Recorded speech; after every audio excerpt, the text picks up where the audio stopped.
Welcome to Brisbane, Australia for the next leg of the PSA Squash Tour. Our venue for this year's Gold Tier event is the South Bank Piazza, located right here on the banks of the Brisbane River. The world's best players are inside. It's quarter-finals night, so we don't want to keep them waiting any longer. It's time to find out who will be taking centre stage tonight. G'day Brisbane, get ready for the Squash Australian Open. Join us for an exciting showcase of skill and drama right here in our beautiful city.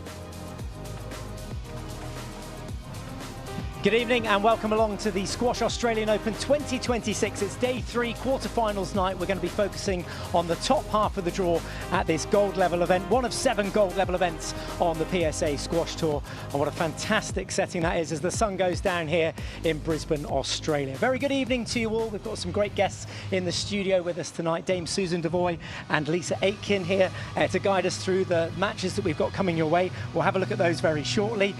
Susan, great to be in Australia. I know we've just come over from your neck of the woods in New Zealand, and great to have the World Tour down in the Southern Hemisphere once again. Yeah, it's fantastic. You know, I've been at the New Zealand Open in Christchurch, somewhat colder than the temperatures here, but it's great that we've got these gold and silver events back in the Southern Hemisphere. It's really important for you know, squash in this part of the country. The players love it as well, don't they, Lisa? They're coming down here. The vibe behind the scenes is really positive. Yeah, certainly at this time of year. I think the players have been in the cold temperatures of America and having to wrap up. So yeah, it's great to be here. I mean, this venue, I keep saying it all week, it's absolutely perfect for squash. And yeah, it's a welcome break from the cold for the players. Let's have a little look at the order of play for today. As I said, it is quarter-finals night, but there is a match missing from our rundown there. The third match down, Siva Sangari Subramanian will get a walkover over Ira Asman. Asman just not recovering from a hamstring injury, a slight tweak there, and she's just not going to risk it tonight. But other than that, the schedule is as is, with Ifa Asman, her sister, in action against Nayla Gillis to kickstart things, and then obviously some action there for you, Susan, with Paul Cole up against August Dussor and Melville Cianamanico up against Jonah Bryant, our last match of the evening. So what are we looking forward to there, Susan? What pops for you? Well, I think, you know, I'm a bit of a Paul Cole groupie. It's hard not to be a fan. Hard not to be a fan of Paul's, but you know, I think it's interesting, isn't it? We've got two sets of sisters in the world top 10. Yeah. I mean, how many sports could say that? I think Nayla is, you know, after probably a little bit disappointed from losing to her sister in the New Zealand Open, and she'll be wanting to get through to the semis tonight.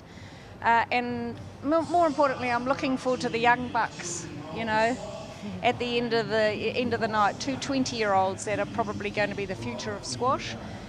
Jonah probably disappointed in his results in New Zealand, looking a bit, I don't know, off colour, out of sorts. I thought he probably took it a little bit easy and then couldn't get back into it. Yeah. And the other young man, well, they're the future, aren't they? I've never heard of him until just recently. And I'm still getting my lips around his name. And suddenly he's, you know, a star. It's fantastic. Lisa, your pick of those matches that we'll see tonight? Yeah, I have to go with that last match. Melville Cianamanico taking on Jonah Bryant, 2 20-year-olds, the future stars of Europe. You're looking at potentially a remake almost of Gregory Gaultier and Nick Matthew that we've seen 2 former world number 1s in the past. So yeah, their stats are interesting. They're obviously come out the juniors at the same time. They've played 6 times in juniors, and Jonah Bryant's had the better of him there, but coming into their meeting here, their only meeting here on the professional circuit so far, it's the Frenchman that takes it. And Siva Sangari Subramanian will be licking her lips, won't she? She's straight through to the semi-finals because of that injury to the other Asman sister. So I guess that's a positive, her, or a negative? Would you want to be playing more squash, or will you just take that, will you? I think I saw her having a pretty decent practice. Okay. I think a win's a win, and I think most players will never say that they wanted to play. So yeah, no, I think it's interesting. It makes it tougher for the others. You know, they have an extra match to play. But yeah, it'll be a good night squash tonight. Okay, we've got a lot of things to discuss, so let's start with Naila Gillis and that run in New Zealand, making it all the way to the finals, remember, but losing out to Tina Gillis in the women's final just last week. And she was on some great form to get to that final, wasn't she, Lisa? Yeah, this was a tricky one for the Belgian, actually. Aoife Asmin, obviously, she's a very difficult customer to play. She's got a very difficult style to play against, and Gillis actually was down in both of those 2 games against the Malaysian, managed to get through. And then this one here, Tori Malik, unfortunately, having to retire. You can see the significant strapping that she's got on that left knee there. It was a great event for her, getting to her first silver semi-final, and then obviously the match that everyone was waiting for, the battle of the 2 sisters. It's a very hot talking point on tour, and yes, they're just doing great things for squash in Belgium. They're smiling there, aren't they, side by side, but it was pretty ferocious. Until the cameras were off. Yeah, exactly. I think there's a intense rivalry. They're very different personalities, and whilst I think their squash styles are quite similar, I think their mental approach to the game is quite different. How so? Well, I think Naila is far more tense and anxious. Tine seems to be, a little bit more relaxed. And I can only imagine how difficult it is to be, to have to play your sister in the final of a tour event. And there's a lot riding on it. I mean, they've got the Olympics coming up as well. I mean, there's a lot of tension and pressure. But off the court, I know that family means everything to both of them. So I'm sure once they close that door, it stays inside. Yeah. Anything to add there, Lisa, to that one? I was just thinking as you were talking there. Obviously, there's a few people who have friends, and when you were on the tour, did you have any? Did you find it difficult to play anyone in particular? I mean, we had lots of fierce rivalries. Were we all best friends? I don't necessarily think so, but the funny thing is all these years later we're catching up. I caught up with Lisa Aitken at the British Open last year. I've just caught up with Liz Irving here in Brisbane. Some great legends around in the game. I mean, Heather Mackay is going to be inducted into the Hall of Fame on Saturday. Not supposedly, the GOAT of female squash. So for me, I thought that was you. No. Oh, come on. I'm not that egotistical. I always think that the GOAT is the greatest of all time at the time. Yes, that's a very good point. And comparing people is just a wasted exercise and quite insulting actually to the people concerned. And of course everything improves. People run faster. The game is totally different than when I played. It always evolves, doesn't it? It does evolve, and thankfully for that, what we're seeing now in the women's squash in particular is phenomenal. It's firing on all cylinders, isn't it? They're just. It's exciting to watch. It's athletic. There's tense rivalries. It's skillful, and that's what we should all be. I'm just grateful that I got to play the game in my era. I've got to follow up with what do you think the state of the men's game is? Then you've got some great words for the women, but where are the men lacking?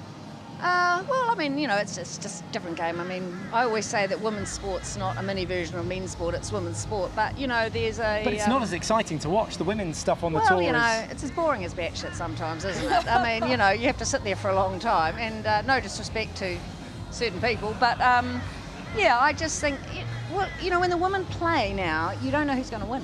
Yeah. And amongst those very top, there's nothing between them, so that makes it exciting. Exactly. And I think the skill level is phenomenal in the athleticism. It's just that we deserve to be there as an equal footing on the stage, and that's what I'm delighted to see. Yeah. I'll just take the opportunity to apologise to any younger viewers that might have been watching for some of the colourful language. Right. The bats are out though. You're absolutely very Yeah, well, it's Australia. They have bat, here. Yeah, everywhere. Good save. I think we got away with it. Speaking of the future of men's squash, you highlighted this, the 2 young lads that we'll see later, Siana Manako against Bryant.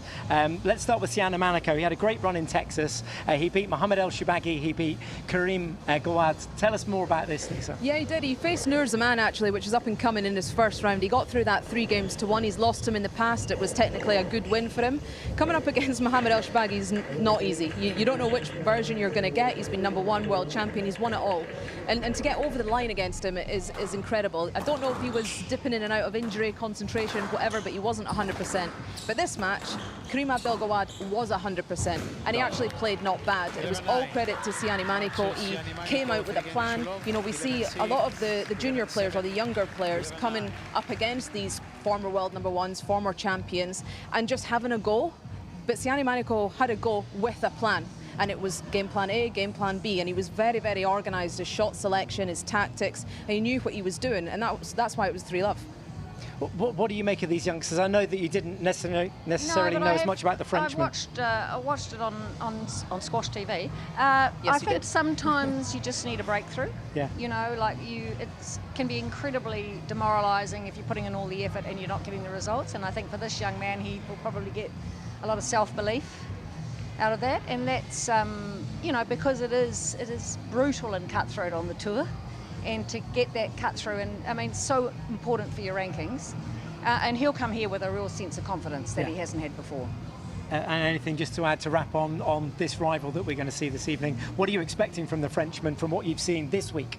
Yeah, I think he kind of moves like Ali Farag. We see and talk a lot about the French style's movement. They're very strong, heavy in the glutes and the quads, and they move laterally very well. They're very explosive, powerful movers in the game. He isn't. He's very agile. He's a light frame. He doesn't have too much muscle on him yet, and that just gets him around the court super fast. He's got a great ability to change direction. So if he gets sent the wrong way, his adjustment steps and then position that he gets on the ball is very, very impressive, and that just sets him up to hit consistent quality. Might have a bit of a shiner tonight as well. I know he Yeah. took a bit of a knock against Curtis Malik yesterday in that round 2 match. Yeah, he did. He took a bit of the follow through into the eye. He was in the front right corner, buried his head in, and hand was full of blood. He took to social media and said that. But he's got a little bit of little plaster on, little band-aid, and he's fine. Nelly style, if you know the rapper. His opponent tonight is Jonah Bryant. Let's talk a little bit about him. 20 years of age as well. Another one of those players that didn't quite have a good day out in New Zealand. You watched this one, I think, Susan. Yeah, I think it looked for a moment that he may have been taking it, you know, a little easy, and then it sort of got away from him. I don't know. But look, you can't be on form all the time. I think, you know, he'd be really disappointed. So he's got the opportunity today to show that, you know, that was just a small blip in the whole scheme of things. But I was really impressed with him. I saw him play live for the first time in the British Open last year, and ironic with a name like Jonah. Yeah. And I thought, well, that's the future. And I think he moves a little bit like Ali Farag too, actually. They're both quite light on their feet, you know, quite agile, as you said. And they've got that tall, sort of completely different, someone like Paul and Joel, you know. So it's great to see the different styles. I really enjoy that. And what do you make of Jonah's sort of up and down form this last couple of weeks? I think Susan just made a really great point. Being consistent with your form is incredibly difficult. It's a very long season. We start, you know, the start of September, and we roll right through to June with the British Open and the World Tour finals there. So it's hard to keep that level, that form. And then you've got to take into consideration the amount of matches, the amount of minutes that he's had on court coming into this. It's more than he's ever done in his whole life. Yeah. And he's just 20 years of age. You know, all eyes are on him. Yes, he's 11 in the world. We're waiting for him to break into the top 10, but we can't expect him to be superhuman as well. He's going to have dips. He's going to come to the other end of the world and not feel very good. And I think that's just what we're seeing. Hard to manage that urgency from an enthusiastic youngster, though. Let's talk about one of the other greats of the sport. Dessau against Coll is another match that is coming your way this evening. We'll start with Dessau. He had a great run here last year, making it all the way to the semi-finals. So just remind us of what happened here in 2025. Yeah, this was an incredibly scrappy match. To be honest, as you can see, the first clip we're getting there is the two of them on the floor. It was very bitty. I mean, Jean, the Spaniard, has got incredible amount of skill, and he's got that ability to send your opponent all over the court whenever he wants. It got a bit, as I said, a bit heated.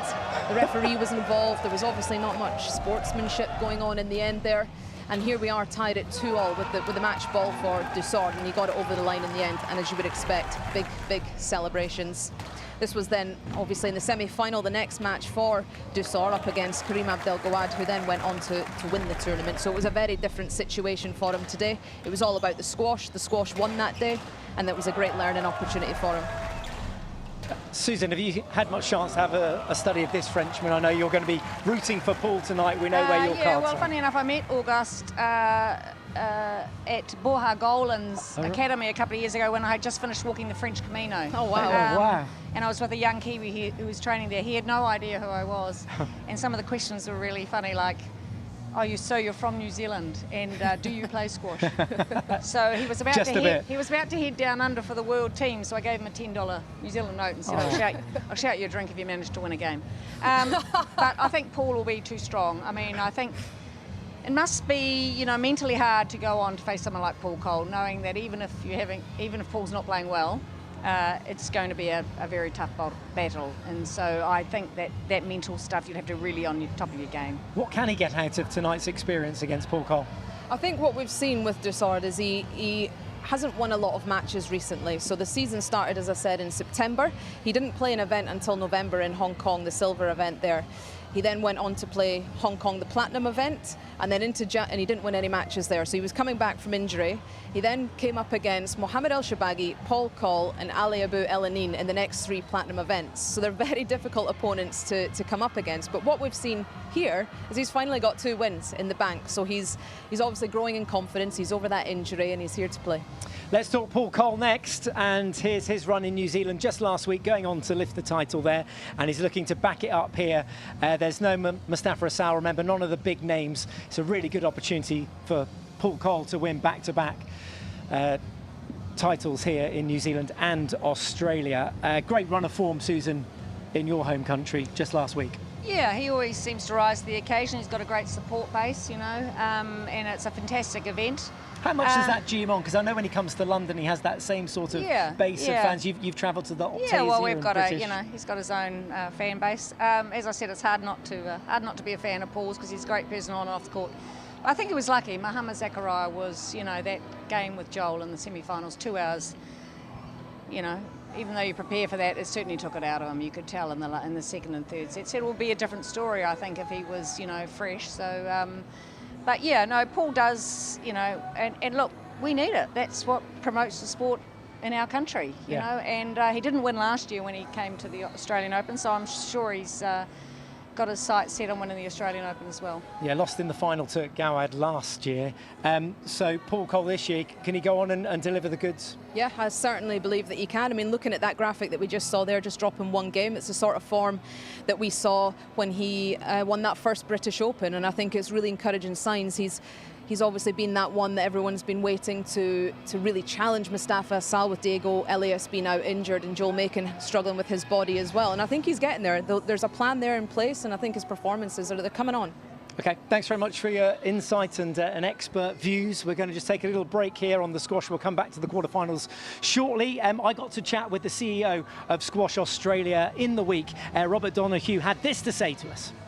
Rob, great to be back here in Australia, and what a wonderful venue for this year's event. Yeah, welcome. Great to have you here. Yeah, it's a spectacular venue, and yeah, certainly iconic, I think, in the squash world now. I guess there's been a lot of work going on behind the scenes, to get this back to a gold status, which you must be incredibly proud about, and also just to try and attract the world's best players. Yeah, it's been 5 years in the making, so I think Tommy and I came here about 5 years ago and looked at the venue and said, imagine if we could put a glass court in here, and you know, here we are 5 years later, having done it last year, learned some lessons last year, and I think really putting on a great show this year. And you know, having the best players in the world here in Australia is just brilliant. I guess there's still a couple of those top names that are missing, certainly in the men's and the women's draws. How do you attract players down to this part of the world, to the Southern Hemisphere? Yeah, I guess it's a world tour, so we ultimately want to have, you know, great events down here that attract the best players, and I think pairing it with New Zealand it gives the players, I think, you know, an opportunity to come down and spend a bit of time here, as opposed to a 4 or 5 day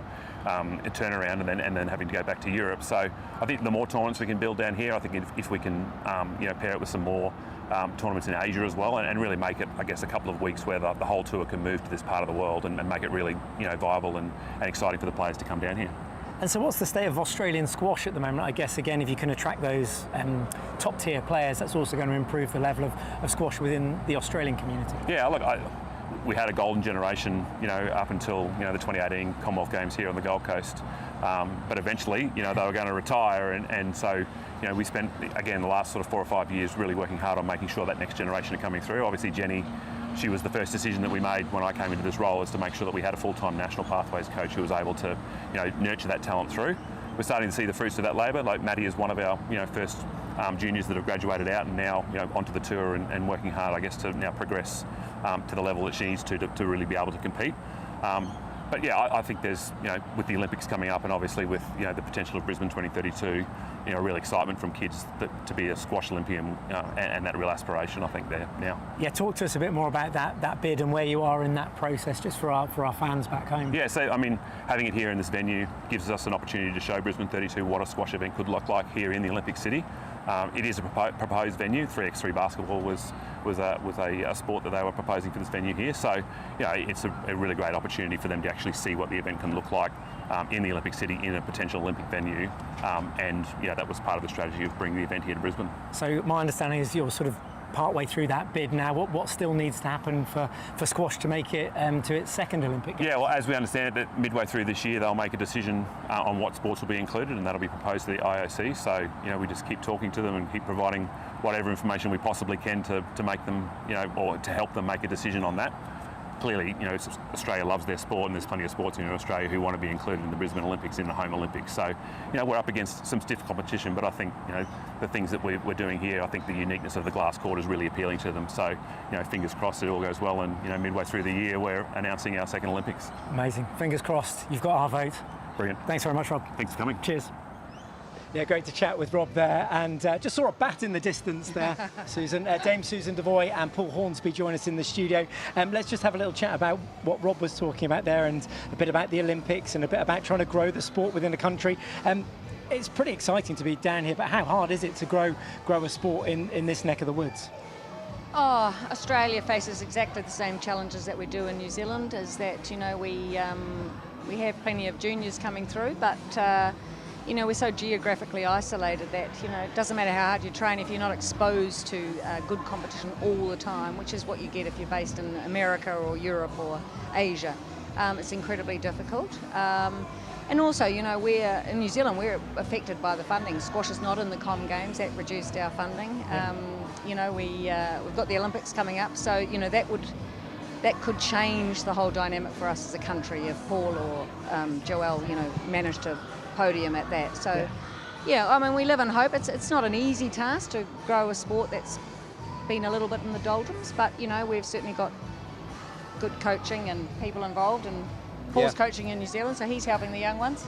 Yeah, talk to us a bit about that, Paul. Tell us the challenges that you face. As Susan's just said, it's the geographical challenges. It's not an excuse, but it's certainly a challenge. And obviously it's exactly the same here in New Zealand. I mean, in Australia. For me, the big thing when I moved to New Zealand was to try to create an environment where players could, you know, get a real solid base of understanding of the game of squash. They can work on the fitness, they can get as strong as they like, but at some point they need to be off out there and be surrounded by the best players in the world. You know, and it's not just about getting match play against them, it's being on court with them for hours and hours each day, and being surrounded by, going for lunch with them, seeing what they do on a night time. And there's a huge amount to learn from that. And I think Australia, it was referred to as the golden generation there. That sort of thing, it's not easy and it's not a quick fix, but if you've got that group of players who are on that journey together and pulling each other through, then it kind of creates that little bit of a conveyor belt, and that's obviously needs rebuilding. How do you create that community and that spirit and then get that drive from those players? Obviously they've got to have the talent as well. Yeah, but it's also a numbers game, you know. We don't have the same, well, certainly Australia and New Zealand don't have the same squash populations now that they did in the 80s and 90s that other countries. But, you know, if you look to the culture of, you know, Egypt is the obvious one. Well, I think at our club, you know, the Devoy Squash and Fitness Club, all the kids are starting to go there because, you know, as you say, it's not just about, it's the environment, isn't it? Yeah, absolutely. You know, and Paul coached my son to a World Teams Championship in Poland. Oh, congratulations. And I'll give the credit to Paul, actually, not to Jamie. About that. I'll take it. But, you know, he then went on to college because, you know, it's hard in New Zealand. There's no pathway because it's just so difficult, and people forget that. You know, I mean, I know we're not making excuses, but, you know, you need the numbers. Yeah, and coming back to the numbers thing again there, and we obviously refer to Egypt because of, you know, the players that they've been churning out for several decades now. You know, don't forget that those guys, they put on a national junior championships, and there's hundreds of players in each draw. And the cream will naturally rise to the top in that, and what you produce is a handful of exceptional squash players. We heard there as well in the interview about maybe trying to collaborate. So obviously at the moment we go from New Zealand, we come here to Australia, but could you fit in a Singapore or somewhere else on the Asia bit of the tour, or India perhaps, and gel those together and maybe up the tier from with silver, gold, platinum, diamond possibly? I don't know. What would you do if you were in charge of the schedule? Well, if money was no object, Michael, then there'd be, 10 tournaments, let's say, where there's that pathway for players to be able to come and perform on their own turf. The rest of the world comes here rather than vice versa. It would be a nice to have, but it's probably not that realistic in the very near future, unfortunately. They're only going to come here, though, aren't they, if it's maybe a higher tier well, I think tournament? The tour is so busy, and it's only going to get busier next year with the Olympic qualifiers. You have a choice to travel for 12 hours and, or 24 hours to another country. What are you going to do? Yeah. So I think in my day, in the old days, we had a distinct Southern Hemisphere tour and a distinct Northern Hemisphere tour in different parts of the year. What else was on that tour? Which other stops did you go to on the Southern Hemisphere well, tour? we had Hong Kong, Singapore, Canada was, well, that's not the Southern Hemisphere, I know. But what I'm saying is, so you went to the British Open, you did all of Europe, you perhaps went to South Africa and then over to North America, because it wasn't very big in the USA then, and then you had a very, a very distinguished Southern Hemisphere tour. Okay, we'll hold that chat there. We're going to switch our attention back to the Malaysians, and we're going to talk Olympic qualifiers in a moment as well. 3 potential Malaysian names there, all through to the quarterfinals. But a reminder too that we lost Ira Asman today. She won't play against Siva Sangari Subramaniam, so Siva straight through to the semi-finals. Here's a look at those continental games and when they will take place, with the Asian Games getting going in just 191 days' time. So that will kickstart on those 3 Malaysian names that we saw there, all possible contenders. Yeah, no, it's phenomenal, and it's very soon, isn't it? October 26th. I think you know how many days away that is. Yeah, 191, I think I just calculated. Yeah. And I look at that row, and I think how brutal is the African Games it's going to be. But this is what getting into the Olympics means for squash. World Squash Federation have been desperately trying to get squash into some of these continental games, and it's being in the Olympics that's changed this. So that's going to be exciting, and that'll be the first person who's guaranteed a spot in the Olympics in 2028. And Paul, lots of conversations to be had. We're looking there at the top 10 ranked women eligible for the Asian Games. That's not to say that they will go on and win it or qualify, but there's just a few names to choose from. No, of course. I mean, it's massively exciting to think that we're less than 200 days away from the first person getting the name in the draw for LA 28. And making history. I mean, that's going to be huge. And it's going to, once we reach that date there, the floodgates will open as the following events come round again and again. But just talking about the Malaysian group, you could spot that a mile off, to be honest. With when those 4 players, because there's Rachel Arnold in there as well, of course, as they were coming through the juniors, you could see that they were going to be a force to be reckoned with as a nation. And they've got some tough decisions to make, though, haven't they? Because when they get to the Asian Games, they can either go singles or they can play doubles, and it all affects their funding as well, I believe. 100%. I mean, the thing is, with the singles at the Asian Games, only 2 of those girls can play. So if you're not one of those 2 girls, then you don't have the opportunity to have a pop at getting your Olympic spot. But also, if you are playing in the doubles event, you are not allowed to play in the singles event. So there's a lot of thinking to be done here by the Malaysian selectors. They'll be scratching their heads a bit on that one, I think. The other thing is, the Asian Games are so huge as it is without the Olympics as a factor. So there's pressure on to win medals at the Games. So they've got to get it right in various ways. We'll just finish on the Olympic, Susan, and just how important it is that squash has finally made it there. No guarantee it'll make it to 2032, but it's definitely there in LA 28. Oh, it's been a long time coming, and it's certainly game-changing for our sport. I just, you can feel a sense of excitement. It could and should be the pinnacle of our sport, and I think we deserve to be there. And that's what's keeping me not in the game, but, I would just give my heart and soul to be there in LA 2028. Yeah, and Paul, will you be heading along, hopefully maybe part of the commentary team, or have you got any involvement? I thought I might get a job. I'm so good tonight. I'm just giving my debut performance. I'm just, I don't mind doing the sweeping or whatever, Yeah, no, we'll get you on. We'll get you some airtime. I've got to get a free ticket somehow. Yeah. Well, I'd absolutely love to be there, of course. If it's as a commentator, then I'd be there with bells. And I don't think I'm going to make it as a player, Michael. So I think that's my only chance. Oh, good stuff. Listen, thank you very much for your company in this studio this evening. Dame Susan Devoy and Paul Hornsby is going to be part of our commentary team as well this evening. Lots of squash to bring you. As I said, it is quarter-finals night, but no Siva Sangari Subramaniam this evening against Ira Asman. Siva Sangari Subramaniam progressing through in a walkover to the semi-final stages. We're going to get into the thick of the action very shortly. Thanks for your company here on the preview show. G'day Brisbane. Get ready for the Squash Australian Open. Join us for an exciting showcase of skill and drama right here in our beautiful city.